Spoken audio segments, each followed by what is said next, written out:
No Alex Filho com você, no novo cenário, no novo programa, na temporada 2018. Seja muito bem-vindo à TV Master. Alex, muito obrigado pelo convite. Realmente o novo ambiente está fantástico, certo? A gente sente-se bem em poder falar a todos os paraibanos, em dialogar com você, porque eu transfiro todos esses elogios a você mesmo, Alex, porque Obrigado. você entende de televisão, sabe como conversar, sabe como colocar os assuntos mais interessantes para a população. Você está realmente em dia com a notícia, em dia com as informações, e isso valoriza tudo aquilo que a gente fala, certo? Porque são perguntas altamente inteligentes, às vezes até difícil de responder, mas a gente faz o esforço para ser o mais completo possível. Completo não seremos, mas o mais completo possível nessas respostas a perguntas normalmente muito inteligentes. Muitíssimo obrigado, de verdade. Reforça aqui a nossa responsabilidade diante dos telespectadores e telespectadoras da TV Master. Claro que a parte do difícil para responder é a bondade pela amizade. Doutor Boega Gadelha, quando a gente coloca, não é, o presidente da FIEP, sempre faz bem, na minha opinião, lembrar aos telespectadores qual é a missão da FIEP. Exatamente. A FIEP é um sindicato de segundo grau. Nós temos como nos juizados, nós temos o juiz de primeira instância, temos os tribunais estaduais e temos os tribunais superiores. Da mesma forma, nós temos os sindicatos de base, temos as federações de indústria que são de âmbito estadual, um sindicato, portanto, de segundo grau, e as confederações são sindicatos de terceiro grau, como Confederação Nacional da Indústria, Confederação Nacional do Comércio e assim por diante. Então, a missão da federação, em sendo um sindicato de industriais, é exatamente defender os interesses da indústria e, sobretudo, trabalhar para que a indústria preste os melhores serviços à população, à nação brasileira. Esse é o nosso esforço. E, juntando-se a isso, nós administramos. Foi durante a própria existência das federações, no início, 5 federações de indústria apenas, Rio Grande do Sul, Minas Gerais, São Paulo, Rio de Janeiro e Pernambuco, que fundaram o SENAI e, subsequentemente, o SESI. Depois, as outras confederações, os outros agrupamentos de federações, fundaram no âmbito do comércio o SESC e o SENAC, no âmbito dos transportes, o SESC e o SENAT, no âmbito das cooperativas, o SESCOP, e o SEBRAE é, assim, um S de todos os segmentos. Eles trabalham as micro e pequenas empresas, sobretudo nessa parte administrativa, nessa parte de organização. Então, o SEBRAE é um S que abrange, assim, todas as categorias.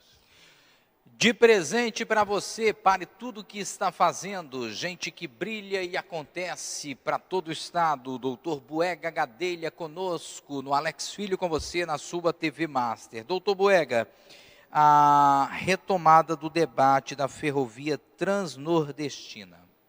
Pois já há algum tempo, há alguns anos, que eu venho me debatendo com esse assunto, porque nós temos uma transnordestina antiga, que vinha de Fortaleza, passava toda a espinha dorsal da Paraíba, entrava ali por São João do Rio do Peixe, Souza, Pombal, Patos, Juazeirinho, Soledade, Campina Grande, Itabaiana, e lá faz uma bifurcação para o lado de Pernambuco, passa ali raspando Caaporã, Goiânia, e também vem para o Porto de Cabedelo, que é o único trecho que está sendo usado, é esse de Santa Rita até Cabedelo.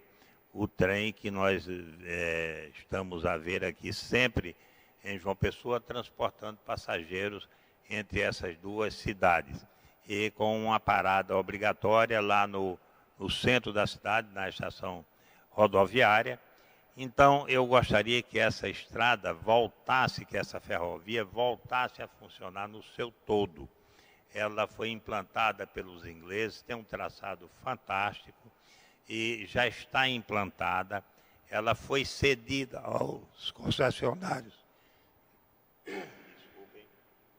Aos concessionários da Nova Transnordestina e então eles não deram sequência, não puseram a ferrovia para funcionar. E nós pressionamos de tal forma que os donos da Nova Transnordestina, eles já fizeram a devolução, já fizeram a renúncia à concessão que o governo lhes deu dessa antiga Transnordestina. Eu, quando estudante, Alex, viajei algumas vezes de Recife até Sousa, 500 quilômetros, nesta ferrovia, e era uma viagem bastante interessante, apesar dos trens serem de segunda categoria.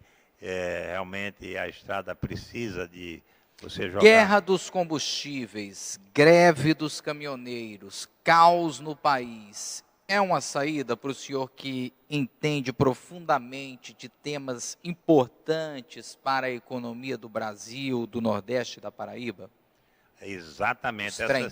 Esses trens teriam mitigado enormemente a greve, porque abasteceria cidades como João Pessoa, Santa Rita, Campina Grande, Patos, Sousa, e dali das distribuidoras, da tancagem que existia em todas essas cidades aí mencionadas, eles faziam uma distribuição de combustível para as outras cidades menores. Então, teria sido mitigada enormemente essa crise que nós passamos.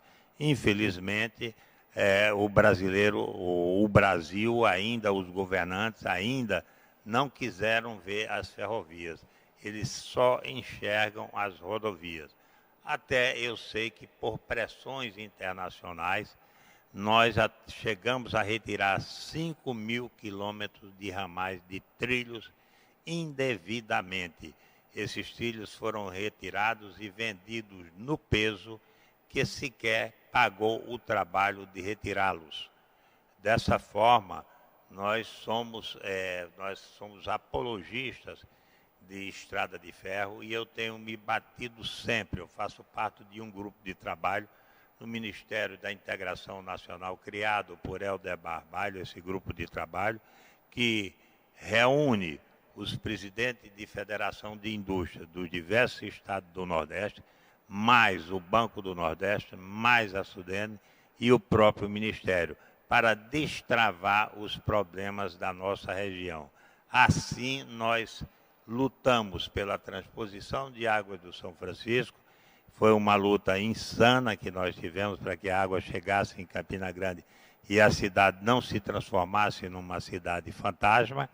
E essa tem sido uma luta agora que abraçamos também. Tem hoje o apoio já de vários parlamentares para a gente dar sequência a essa luta. E eu acredito, eu sempre gosto de ser propositivo, não só falar que é bom isso ou aquilo, ou que é ruim, e, sobretudo, falar mal das coisas do Brasil, da Paraíba, eu não faço, de maneira nenhuma, até porque já tem muita gente fazendo isso. É até excessivo o número de pessoas que utilizam os meios de comunicação, toda a mídia, para falar mal do nosso país. Eu me recuso a falar isso. Então, eu proponho sempre, eu quero propor que o governo central, a pedido dos governos dos estados do Nordeste, dos parlamentares, de toda a sociedade, ponha em licitação essa ferrovia, que eu tenho certeza que algum grupo chinês, algum grupo brasileiro ou algum grupo alemão, ele vai comprar essa ferrovia, vai colocar para funcionar e será um sucesso. Não adianta chorar, hein? Desemprego, situação, retomada da economia. Vamos aproveitar e entender com quem entende, compreender com quem tem a real compreensão do momento em que o Brasil vive. Doutor Boega Gadelha, de presente para você, telespectador e telespectadora da TV Master. Aproveite cada minuto dessa entrevista, mais do que uma aula para todos os telespectadores da nossa TV Master Campina Grande, Grande João Pessoa e também TV Master Cajazeiras em caráter experimental, além de todas as plataformas digitais. Muito obrigado a você que nos acompanha no Instagram, Facebook, Twitter, no YouTube também e no Zap Master. Doutor Boega, o Brasil bateu no fundo do poço e já saiu ou é só uma impressão? Retomada, qual é a sua percepção agora de A a Z? O que aconteceu com o Brasil? Como está? E a gente já pode entrar no processo eleitoral para entender se a gente vai sofrer mais ou menos, mais ou sofrer menos daqui para o fim do processo eleitoral. Nisso eu já queria a confiança ou a retomada da confiança dos empresários da indústria no Brasil, no Nordeste e na Paraíba. A indústria no Nordeste, na Paraíba e no Brasil vem crescendo, apesar de todos os pesares. Eu gostaria de dizer que o Brasil nunca chegou ao fundo do poço, que o Brasil ainda tem musculatura. Quando as pessoas perguntam, pode acontecer com o Brasil o que está acontecendo com a Argentina, que buscou uma moratória? Não. O Brasil ainda tem um suporte financeiro muito grande. Nós temos essas reservas financeiras há mais de 10 anos, 380 bilhões de dólares em caixa, dos quais 256 bilhões emprestados aos Estados Unidos, o que torna o Brasil o quarto maior credor do mundo dos Estados Unidos e o 10º maior credor do FMI. O que aconteceu no Brasil foi uma crise política, não aceitaram o resultado da última eleição e a votação do impeachment permitiu que surgisse uma crise política profunda e até agora o pessoal que assumiu o governo, nós estamos vendo que não tem uma ideia sequer para o nosso país.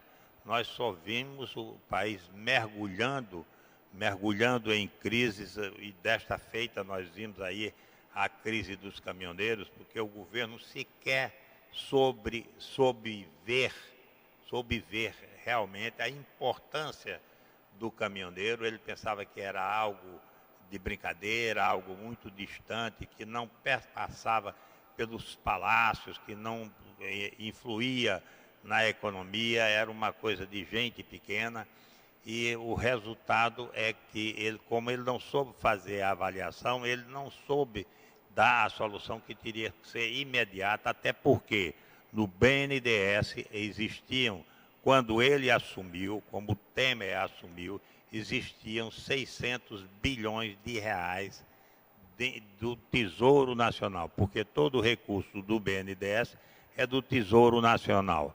Então era muito simples você ter 600 bilhões, eu digo que não tinha mais 600 porque ele tirou 100 o ano passado e promete tirar 120 bilhões este ano. Quer dizer, não está gerando mais recursos, não está mais acumulando como acumulou durante muito tempo, né?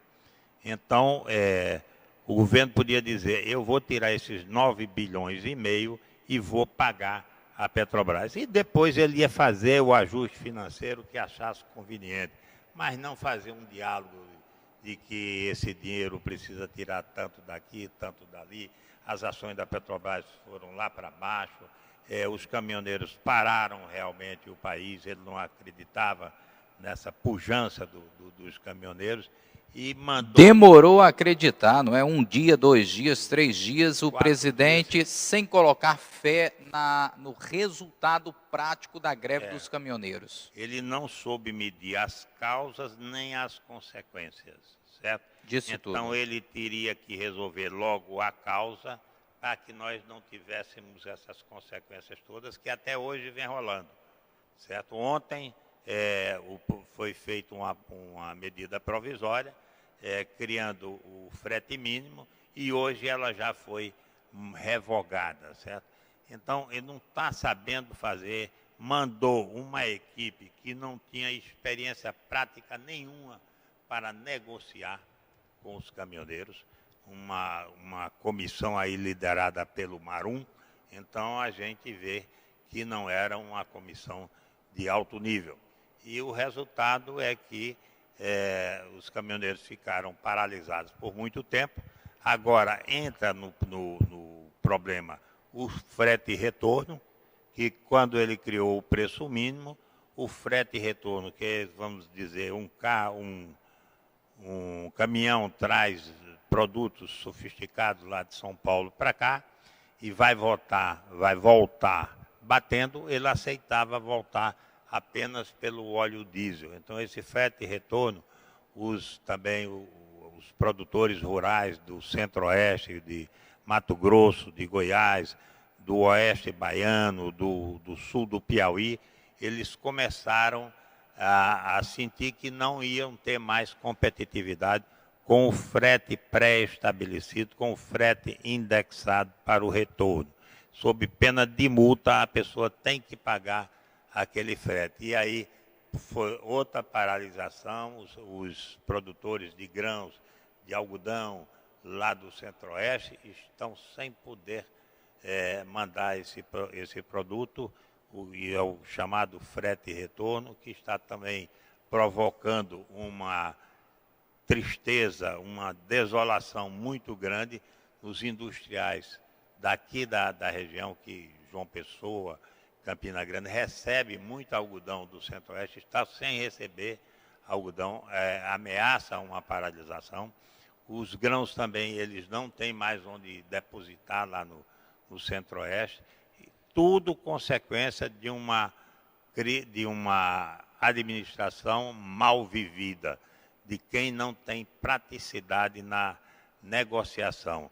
Você tinha que resolver aquilo instantaneamente, não era tanto dinheiro assim, para quem tem 500 bilhões de reais no BNDES, isso não era para dizer, eu vou pagar a Petrobras. Depois ele vai e ajusta com a sua equipe financeira como minimizar ou diminuir ou repor esses 9 bilhões e meio, ou, se necessário, não repor, porque é dinheiro do Tesouro Nacional.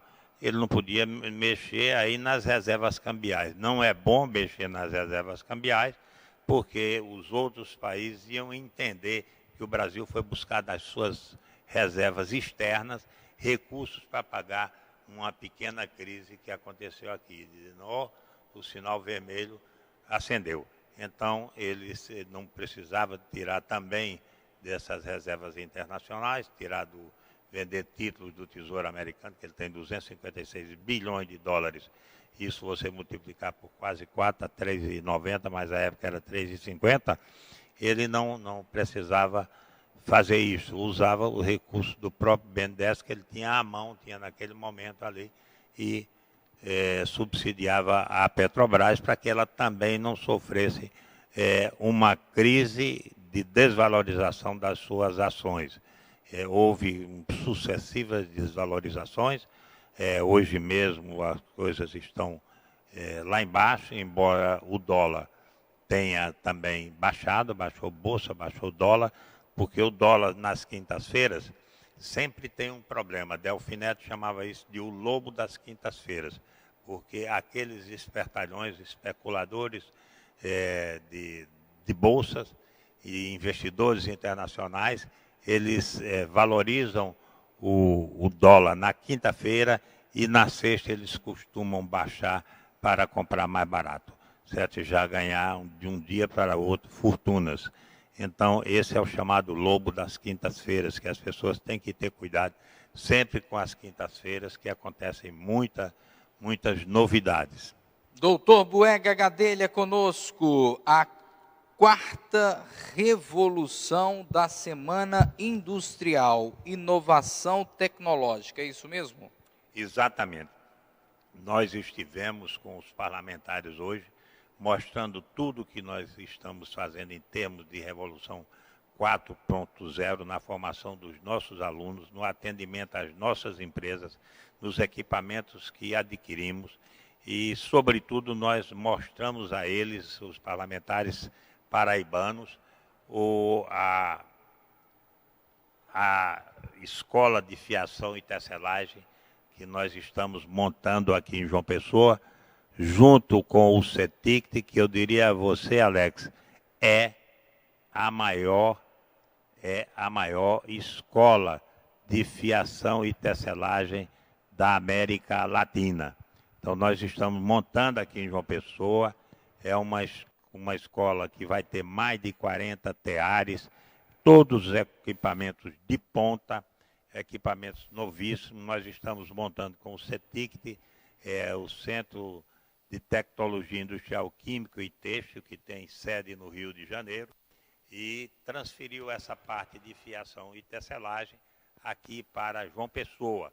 E nós estamos fazendo isso lá no Odilon Ribeiro Coutinho, quando todos os equipamentos deverão estar montados no princípio de setembro. Todos estarão montados, mas já tem muita coisa funcionando, inclusive malharia, estamparia digital. Então, vários novos equipamentos nós fizemos mostrar hoje aos parlamentares, uma impressora 3D que fez operação na hora lá para os deputados, também uma central de usinagem de 5 eixos, custa uma fortuna e é a única que existe no Nordeste, é essa aqui do Distrito Industrial de João Pessoa. Então, nós estivemos mostrando como é que se faz a Revolução 4.0, toda a inovação que nós estamos montando dentro dessa escola para deixar os nossos alunos num grau de excelência comparada dos países desenvolvidos e também dos chineses, que apesar de não ser ainda um país desenvolvido, mas tem uma indústria altamente competitiva, porque o mundo todo produz lá na China e nós queremos ser competitivos com eles, sobretudo na indústria têxtil, onde nós já exportamos algumas vezes produtos de João Pessoa para a própria China. Olha aí então, informação política, Manuel Júnior almoça no dia de hoje, portanto, com Maranhão, o senador Maranhão, de forma aberta, vai se costurando aí a aliança política José Maranhão, governador, Manuel Júnior, senador. Daqui a pouco nós vamos entender, doutor Boega Gadelha. Semana passada a gente fechou a semana do Alex Filho com você com outro Gadelha, Leonardo Gadelha. Então tem Marcondes Gadelha, tem Renato Gadelha, tem Boega Gadelha, André Gadelha, só os que estão agora ativamente, né? Mas o doutor Boega sempre na economia, então nós vamos entender se ele mergulha na política também agora nos próximos momentos. Antes, visita técnica de unidade operacional Escola Senai. Como funciona? A Escola Senai nós fazemos a seleção de alunos a cada ano, certo? Nós temos, o Senai é obrigado a fazer 66% da sua receita líquida, transformar em cursos de formação profissional gratuitamente para os alunos, e nós também fazemos cursos pagos, cursos diferenciados, inclusive no interior do estado a gente leva nossas unidades móveis e nós estivemos hoje mostrando exatamente toda essa nossa produção. Nós temos várias escolas especializadas, nós temos escola de couro e calçados em Campina Grande, o Centro de Tecnologia de Couro e Calçado, o Instituto de Tecnologia de Couro e Calçados, temos um Instituto de Automação Industrial, temos um Centro de Inovação em Tecnologia Industrial também, temos uma escola de alimentos em Souza e temos 80 unidades móveis nas mais diversas áreas, comandos elétricos, eletroeletrônica, informática, calçados, panificação. Então, construção civil, várias unidades móveis que nós levamos para atender a cerca, normalmente, de 160 a 170 cidades a cada ano nós atendemos em todo o interior. E nós somos o segundo estado em número de unidades móveis. Não em termos relativos, em termos absolutos. O maior é São Paulo, que tem 120 unidades móveis, e o segundo é a Paraíba, que tem 80 unidades. De tal maneira... Consegue abraçar com tranquilidade toda a geografia do estado. Exatamente. É isso que nós fazemos, e muitas dessas unidades foram fabricadas pelo próprio Senai. Eu gostaria muito que a sociedade de João Pessoa fosse conhecer a escola que existe aqui do Senai, a escola Odilon Ribeiro Coutinho, lá no Distrito Industrial, o Instituto Senai de Tecnologia Odilon Ribeiro Coutinho, e também a Escola de Construção Civil de Bahia, a José William Lemos Leal. Nós temos essa escola especializada em construção civil, temos escola especializada em têxtil, temos escola especializada em calçados, em couro e calçados, e temos escola especializada em alimentos. De tal maneira que a gente procura suprir ou treinar fundamentalmente aqueles setores mais representativos da nossa economia, da nossa indústria. E estamos fazendo isso com todo fair play, com toda a animação, com toda a alegria, porque só nessa escola aqui de João Pessoa, neste ano, a gente vai fazer 5.000 matrículas. E criamos também a Faculdade Senai de Automação Industrial aqui na capital do estado, que já está para formar, concluir a primeira turma, e também oferecemos curso de pós-graduação em construção civil, em moda. É assim que nós procuramos atender a todo o nosso segmento, a todos os diversos segmentos da indústria no estado da Paraíba. Conosco, o doutor Boega Gadelha, retomada da economia. O senhor é um otimista com conteúdo, otimista que sabe o que fala. Notícia para os nossos telespectadores que o senhor traz. Qual é a sua real sensação do que vem por aí? A minha real sensação do que vem é de que o brasileiro procurou descolar do governo e começou a crescer. Nós estamos mostrando aí a pujança. Nos velhos tempos, nós produzimos 3.700.000 carros por ano, nos bons tempos da economia.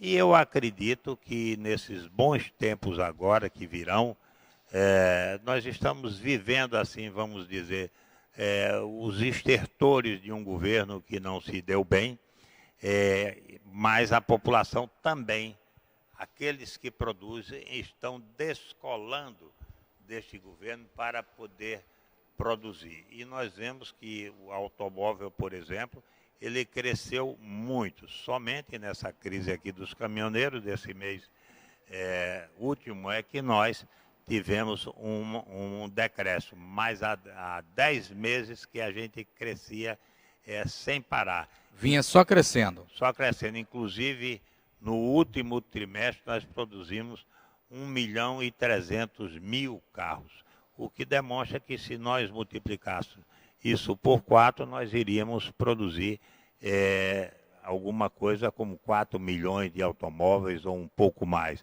Então nós teríamos voltado aos bons tempos da produção automotiva.